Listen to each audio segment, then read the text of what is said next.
Jeff Bezos, co-founder of Amazon. And when you find your passion, it's a fantastic gift for you because it gives you direction, it gives you purpose. Elon Musk, co-founder of Tesla and SpaceX. That you're confident will have high value to someone else, and just being really rigorous in making that assessment. Bernard Arnault, CEO of LVMH.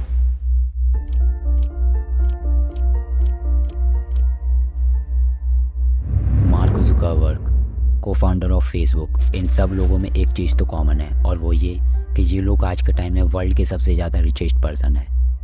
And अगर हम आम richest लोगों को भी साथ लेकर चलें तो ChatGPT के हिसाब से इस दुनिया में लगभग 10 से 15% लोग ही ऐसे हैं जो इस मुकाम को हासिल कर पाए हैं। But by do this 10 to 15% people excel in their field and remaining 85 to 90% people remain like spend gods in their field. इस वीडियो में हम इस चीज़ को ही थोड़ा डीपली डिफाइन करने की कोशिश करेंगे।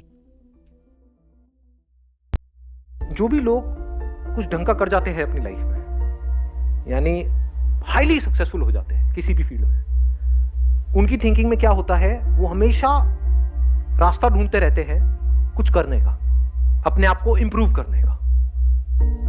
और जो लोग ढंग का कुछ नहीं कर पाते, वो रास्ता ढूंढते रहते हैं जाने अनजाने कुछ ना करने का। वो क्या कर रहे होते हैं, एक्सक्यूजेस दे रहे होते हैं कि मैं करना तो चाहता हूं लेकिन मैं नहीं कर सकता बिकॉज ऑफ दीज रीजंस। तो क्या ये एक रास्ता नहीं है कुछ ना करने का? क्योंकि एक्सक्यूज का मतलब क्या है, आप ब्लेम कर रहे हो किसी ना किसी पर्सन को अपनी लाइफ में। हो सकता है अपने पेरेंट्स को कर रहे हो सकता है अपनी फाइनेंशियल कंडीशन को कर रहे हो, किसी को भी कर रहे हो।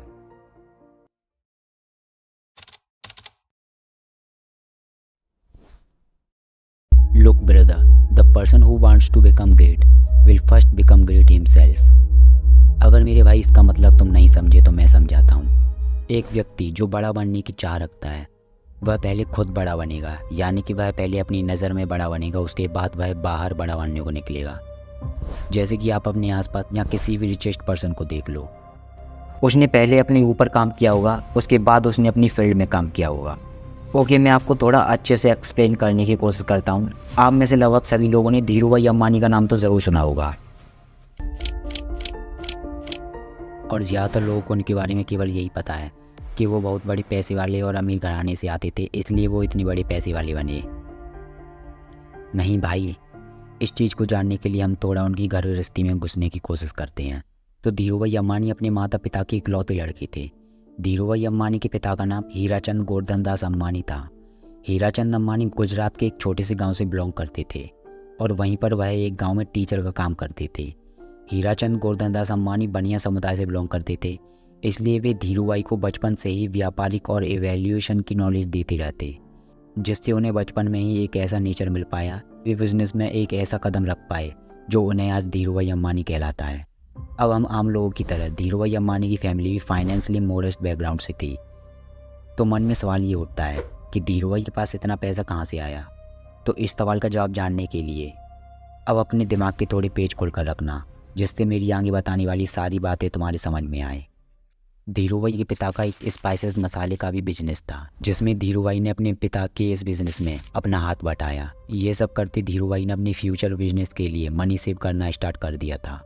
शुरुआत में मनी कलेक्ट करने के लिए उन्होंने लोन और financing, strategic partnerships, equity investment, innovation, business practices, इन 4 चीज़ों को करके और अपने पिता के मसाले के इंपोर्ट एक्सपोर्ट के बिजनेस से उन्होंने अपने फ्यूचर बिजनेस के लिए पहले कुछ मनी सेव किया। अब 1960 ईस्वी में, यानी कि धीरूभाई के समय, भारत में पॉलिस्टर की इनडायरेक्टली बहुत ज़्यादा ज़रूरत थी। उस समय पॉलिस्टर का उत्पादन केवल विदेश जैसे यूनाइटेड स्टेट, जापान, यूरोप में ही हो रहा था। इस समय भारत में केवल बहुत निचले स्तर पर कपड़ों के उत्पादक ही पॉलिस्टर का उपयोग कर रहे थे, लेकिन व्यापारिक रूप से यह भारत में भी शुरू ही नहीं हुआ था। तो इस चीज़ का फ़ायदा उठाते हुए और भारत की ज़रूरत भी समझते हुए धीरूभाई ने पॉलिस्टर के बिजनेस में अपना कदम रखा। अब चूँकि इंडिया में पॉलिस्टर की भारी मात्रा में मांग थी, तो उनका ये बिज़नेस इंडिया के अलावा और जगहों पर भी खूब फैला, और उनके इस रिस्क ने उनको उनकी लाइफ की ऊंची सीढ़ियों तक पहुंचाया। अपने पॉलिस्टर के बिजनेस को एक्सपेंड करते हुए और एक प्रॉस्परस इंडस्ट्री बनाते हुए इस व्यावसायिक सफ़र में उन्होंने देखा कि देश के विकास और आर्थिक प्रगति के लिए अन्य एरियाज़ में भी अपॉर्चुनिटी है। धीरू भाई ने फिर एक नया कदम उठाया और 1966 में पेट्रोकेमिकल्स के क्षेत्र में एंटर किया। उन्होंने भारत में पेट्रोकेमिकल्स का प्रोडक्शन और बिजनेस शुरू किया। उनकी सोच थी कि पेट्रोकेमिकल्स में आगे बढ़कर देश को आत्मनिर्भर बना सकते हैं और नए उद्योगों को बढ़ावा दे सकते हैं।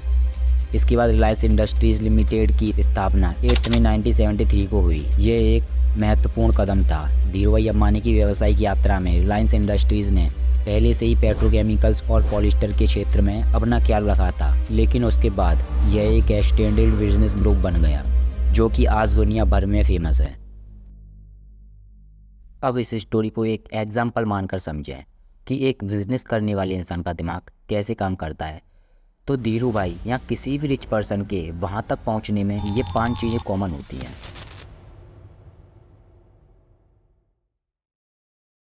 अगर आज के टाइम में कोई बच्चा IIT क्रैक करता है या UPSC क्रैक करता है तो इस चीज़ में उस बच्चे का हार्ड वर्क और टाइम मैनेजमेंट तो कॉमन रहता ही है। एक और चीज़ जो शायद उसको ना मिले तो वो ऐसे एग्ज़ाम्स को क्रैक करना तो दूर, इन एग्ज़ाम्स के लेवल को भी टच नहीं कर पाता, और वो हैं उस बच्चे के आसपास का नेचर। अगर हम जो करना चाहते हैं या हम जो बनना चाहते हैं उस हिसाब का ही हमें एनवायरनमेंट मिले तो हम अपनी पहुंच से भी काफ़ी ऊंची पहुंच तक जा सकते हैं। Many people have many talent which get suppressed only because the nature around them is not according to their linking. इसलिए अगर आपको बिजनेस के फील्ड में जाना है तो अपना नेचर बदलने की कोशिश करो। अगर अपने आसपास के एनवायरनमेंट को नहीं बदल सकते तो अपने आप को बदलो, बाहर कम से कम निकलो। Think only about business all the time. YouTube पर बिजनेस से रिलेटेड वीडियोस देखो, बड़े बड़े बिजनेसमैन की बायोग्राफीज पढ़ो या सुनो। इस तरह हम अपने एनवायरनमेंट को अपने अकॉर्डिंग चेंज कर सकते हैं। जैसा कि आपने धीरू भाई की स्टोरी में देखा, उनको तो इस तरह का एनवायरनमेंट बचपन से ही मिल गया था जिस वजह से वो इतनी ऊंचाइयों को छू सके।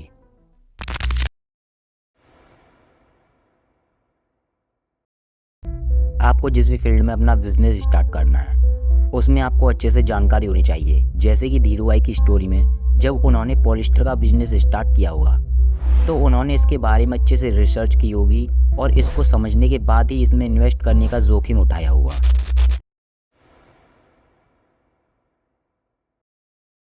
जिस भी फील्ड में आप अपना बिजनेस स्टार्ट करने वाले हैं उसमें आपको एक बार ये ज़रूर देखना है कि उसमें लोगों की ज़रूरतें क्या हैं। अब आप कैसा भी बिजनेस स्टार्ट करने वाले हो, अगर वो बिज़नेस उस फील्ड में ऑलरेडी फुल है तो फिर आपका बिजनेस ज़्यादा चल नहीं पाएगा। ऐसे एक एग्जांपल से समझते हैं। मान लो आपने किसी व्यक्ति का एक स्विमिंग पूल देखा जिससे वह उससे महीने के लाखों रुपए कमा रहा है। अब इसे देखकर आपको भी लगा कि इसमें तो खूब पैसा है भाई, चलो मैं भी कुछ पैसे इन्वेस्ट करके अपना एक स्विमिंग पूल खुलवा ही लेता हूँ। अब ऐसे में अगर आपने उसी स्विमिंग पूल के पास अपना एक और स्विमिंग पूल खुलवा लिया तो 100 में से 5 या 6% ही चांस होंगे जो कोई आपके स्विमिंग पूल में आए, क्योंकि आपके स्विमिंग पूल से बेटर स्विमिंग पूल ऑलरेडी वहाँ एग्जिस्ट है और ऐसे में आपका ये बिजनेस प्लान फ्लॉप भी हो सकता है। अब आप इसी की उल्टा किसी ऐसी जगह को ढूंढकर अपना स्विमिंग पूल खुलवाते हैं जहाँ गर्मी भी रहती है और वहाँ दूर दूर तक कोई और स्विमिंग पूल नहीं है। ज़रूरी नहीं कि आप किसी शहर में अपना ये बिजनेस प्लान ट्राई करके देखें, आप किसी बड़े से गांव की तरफ भी ये चीज़ कर सकते हैं। अब चूँकि वहाँ पर आपके स्विमिंग पूल के अलावा कोई और स्विमिंग पूल नहीं होगा तो 100 में से 95% के केस में लोग आपके स्विमिंग पूल में ही आएंगे और आप अपने स्विमिंग पूल को उस एरिया में थोड़ा पॉपुलर करने के लिए उसका थोड़ा प्रचार भी करवा सकते हैं जिससे उसके बारे में अधिकतर लोगों को पता चले।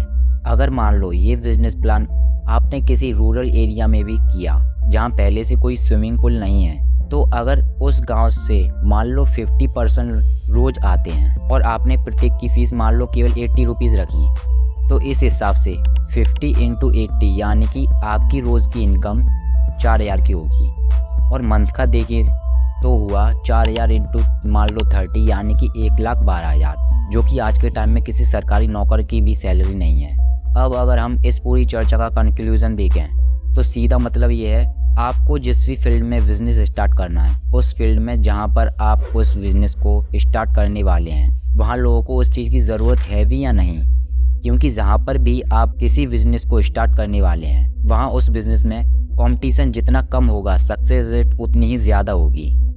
अब इस पॉइंट को थोड़ा अच्छे से जानने के लिए there are 4 more things which come in this point. Number 1, vision और एम्बिशन। ये सभी मोस्ट वेंथली इंडिविजुअल्स एक क्लियर विज़न रखते हैं और उनका एम्बिशन उन्हें ऊंचाइयां छूने में मदद करता है। They set high goals for themselves और उन पर कंसिस्टेंट तरीके से काम करते हैं। नंबर 2, रेजिलियंस और परसेवरेंस। वेल्थ बिल्ड करने में कई चैलेंजेस आते हैं, लेकिन सक्सेसफुल लोग इन चैलेंजेस का सामना करके और उन्हें पार करके अपनी जर्नी को कंटिन्यू करते हैं। Number 3, continuous learning. अमीर लोग अक्सर एवं लर्नर्स होते हैं। वे अपने नॉलेज और स्किल्स को एक्सपेंड करने में इंटरेस्टेड होते हैं और हमेशा नए अपडेट्स के लिए ओपन रहते हैं। Number 4, strategic thinking. धनवान लोग अपने डिसीजंस को केयरफुली कंसीडर करते हैं। दे वी रिस्क्स एंड अपॉर्चुनिटीज और लॉन्ग टर्म गेन्स को प्रायोरिटीज करते हैं। वे अपने प्लान्स को एग्जीक्यूट करने के लिए स्मार्ट एडवाइजर्स और कोलैबोरेटर्स के साथ काम करते हैं।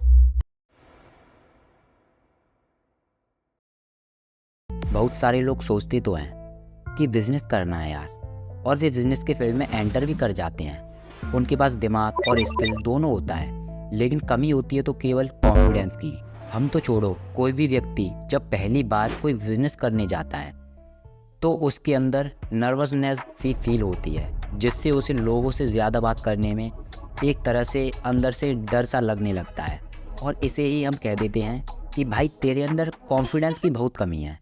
इसलिए एक बिजनेसमैन को हमेशा स्ट्रिक्ट एंड कॉन्फिडेंट रहना चाहिए, जिससे लोग उसकी बातें सुने और लोगों को उसकी बातें फील हो। अब इस चीज़ को ठीक करने के लिए आप क्या कर सकते हैं? आपको ऑनलाइन बहुत सारी कॉन्वर्सेशन करने के लिए लोग मिल जाएंगे। अब चाहे वो आपको कोर्स के थ्रू मिलें या किसी के थ्रू मिलें, लेकिन आपको ऑनलाइन कॉन्वर्सेशन के लिए इंग्लिश में हो या हिंदी में हो बहुत सारे लोग मिल जाते हैं जिनसे आप कॉन्वर्सेशन कर सकते हो। और हो सके तो अपने से कई ज़्यादा सक्सेसफुल लोगों से बातें करके कॉन्वर्सेट करो, जिससे आपके अंदर का कॉन्फिडेंस बिल्ड हो।